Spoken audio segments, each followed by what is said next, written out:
America, let's have a conversation. I know that everybody is freaking out about the White House and what Trump said about shipping citizens off.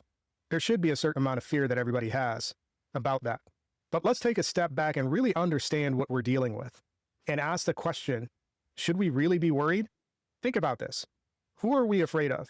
We're afraid of a 280-pound, 80-year-old man who's got boobs that go below his belt, and his belt is at his armpits.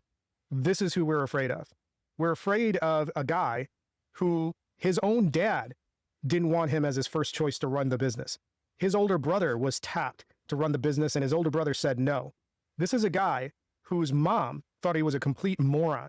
This is a guy who was handed $400 million on a silver platter, and he blew it all away. And this is this businessman that everybody fawns about. This is who we're afraid of?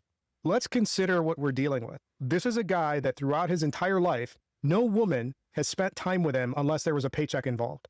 You look at all three of his wives, they were in it for the bag. And if they weren't in it for the bag, they were in it because they were told to by their handlers. This is who we're afraid of?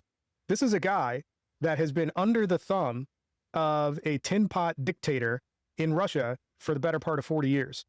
He's loud, he's brash, he's all this sort of stuff, but do you really think someone that soft and that dumb could handle anything out in the real world if he wasn't insulated? And we're worried about this guy, we're scared of this guy? And take it a step further. This is somebody who's got nothing going on upstairs and even less going on downstairs. You heard Stormy Daniels describe the thumbtack that he's packing. And this is who we're afraid of? Let's understand who we're dealing with. This is a weak, dumb, stupid old man. There is nothing to be afraid of when it comes to him personally. Now, can his minions do stuff? Sure, but only if we sit down and be quiet and keep our heads down and try not to make a fuss.